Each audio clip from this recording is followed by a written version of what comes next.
नमस्कार, आप देख रहे हैं टीवी9 भारतवर्ष का डिजिटल प्लेटफॉर्म और मैं हूं आपके साथ Anoop Akash Verma. Joseph Robinette Biden junior यानी कि जो बाइडेन ने एक सपना देखा था साल 2007 में, जिसके पूरे होने की तारीख मुकर्रर की गई है 20 जनवरी 2021, यानी कि तब जब अमेरिका के 46वें राष्ट्रपति के तौर पर जो बाइडेन शपथ लेंगे।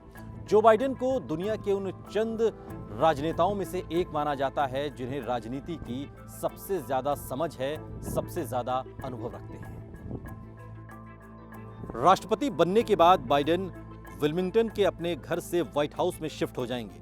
व्हाइट हाउस दुनिया की वो जगह जहां पर ईरान, इराक से लेकर भारत और चीन पर रणनीतियां बनती हैं। अगर अमेरिकी राष्ट्रपति को दुनिया का सबसे ताकतवर शख्स कहा जाता है तो ये वो जगह है जो दुनिया की सबसे पावरफुल जगह मानी जाती है। अब आपको इस जगह की उन बातों के बारे में बताते हैं जो आने वाले समय में जो बाइडेन की जिंदगी का आलीशान हिस्सा होने वाली है। व्हाइट हाउस किसी भी अमेरिकी राष्ट्रपति का आधिकारिक निवास होता है। व्हाइट हाउस में 132 कमरे हैं और हर कमरे में फूलों की सजावट होती है। 35 बाथरूम, एक पर्सनल मूवी स्क्रीनिंग थिएटर और एक बॉलिंग एली रूम होता है। इसके अलावा 18 एकड़ में फैला एक मैदान, एक swimming pool, tennis, basketball courts, jogging track भी होता है। व्हाइट हाउस के करीब में ही एक गेस्ट हाउस है जिसे ब्लेटर हाउस कहा जाता है और इस ब्लेटर हाउस में अमेरिकी राष्ट्रपति के वो आधिकारिक मेहमान आकर रुकते हैं जो व्हाइट हाउस आते हैं। व्हाइट हाउस से बड़ा है ये ब्लेटर हाउस। इसमें 119 कमरे हैं। जब कोई विदेशी मेहमान यहां पर ठहरता है तो यहां पर उस देश का झंडा लगा दिया जाता है। इसका मतलब होता है कि ब्लेटर हाउस मेहमान के रहने तक उस मेहमान का ही घर हो गया है और राष्ट्रपति के लिए विदेशी जमीन माना जाएगा। व्हाइट हाउस का सालाना खर्च तकरीबन $4 मिलियन का है। इसके अलावा मैदान के रखरखाव में तकरीबन 2.5 लाख से ज्यादा डॉलर खर्च होते हैं। व्हाइट हाउस में जो कर्मचारी हैं वो भी किसी को ललचाने पर मजबूर कर देते हैं। ग्राउंड्स कीपर्स, माली, वैले पार्किंग के लिए लोग, बटलर्स, एक पेस्ट्री शेफ और 24 घंटे तक मौजूद रहने वाला कुकिंग स्टाफ भी रहता है। इसके अलावा एक शख्स बतौर चीफ अशर तैनात रहता है। एक एग्जीक्यूटिव शेफ होता है जो व्हाइट हाउस के 3 किचन का मुखिया होता है। इसके अलावा एक चीफ कैलीग्राफर होता है जो ऑफिशियल डॉक्यूमेंट्स को तैयार करता है। क्या आप जानते हैं अमेरिका के राष्ट्रपति के पास अपना खुद का एक देश होता है जिसे कैंप डेविड के नाम से जानते हैं। कैंप डेविड का निर्माण 1935 में शुरू हुआ और साल 1938 में खत्म हुआ। साल 1942 में एफ.डी. रूजवेल्ट ने इसे आधिकारिक तौर पर राष्ट्रपति का दूसरा घर करार दिया। इसके निर्माण में करीब $25,000 खर्च हुए थे। इसका शुरुआती नाम शांग्री-ला था। ये वॉशिंगटन डीसी से करीब 100 किलोमीटर दूर है। सुरक्षा कारणों की वजह से ये कभी मैप पर आपको नजर नहीं आएगा।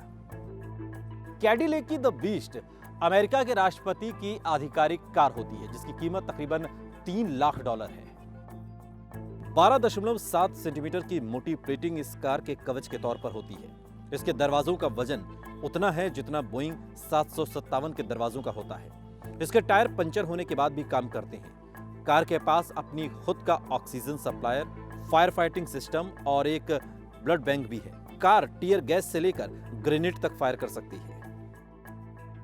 एयरफोर्स 1 अमेरिका के राष्ट्रपति का आधिकारिक एयरक्राफ्ट होता है, लेकिन अमेरिका के राष्ट्रपति के पास एक नहीं बल्कि 2 बोइंग 747 और 200B एयरक्राफ्ट होते हैं। और साथ ही आपको बता दें कि इस एयरक्राफ्ट में तकरीबन 70 लोगों के चलने की क्षमता होती है और इसके अंदर 26 लोगों का क्रू होता है। इसके अलावा कॉकपिट से लगा इसमें एक प्रेसिडेंशियल स्वीट होता है।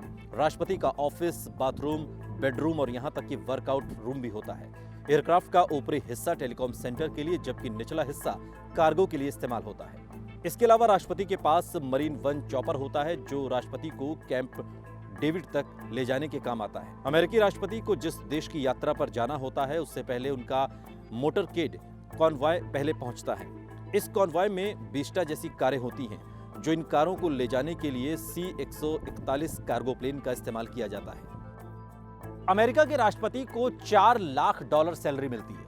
इसके अलावा $1 लाख यात्रा भत्ते के तौर पर दिया जाता है। साथ ही एंटरटेनमेंट के लिए $19,000 दिए जाते हैं। अमेरिका के राष्ट्रपति की सैलरी पर तो टैक्स लगता है, लेकिन जो भत्ते उन्हें दिए जाते हैं और या कहिए कि जो सुविधाएं दी जाती हैं वो पूरी तरीके से टैक्स फ्री होती हैं। अमेरिकी राष्ट्रपति की जिंदगी रिटायरमेंट के बाद भी कम आलीशान नहीं होती। राष्ट्रपति को बतौर पेंशन हर साल $2.5 लाख दिए जाते हैं। एक पेड स्टाफ और ऑफिस स्पेस मुहैया कराया जाता है। साथ ही उन्हें फोन सर्विस से लेकर ऑफिस सप्लाई तक दी जाती है। यात्रा के लिए भत्ते भी मिलते हैं और मिलिट्री हॉस्पिटल में उनका इलाज होता है। सुरक्षा के लिए राष्ट्रपति पद से हटने के 10 साल बाद तक सीक्रेट सर्विस एजेंट्स डिप्लॉयड रहते हैं। जो बाइडेन ने अमेरिका की राजनीति में जब कदम रखा तब वो अमेरिका के छठे सबसे कम उम्र के सीनेटर थे और अब सबसे उम्रदराज राष्ट्रपति। वीडियो आपको कैसा लगा कमेंट बॉक्स में हमें जरूर बताइएगा। साथ ही देश और दुनिया की तमाम बड़ी खबरों के लिए देखते रहिए TV9 भारतवर्ष। परवाह देश की, सोमवार से शुक्रवार रात 10 बजे TV9 भारतवर्ष पर।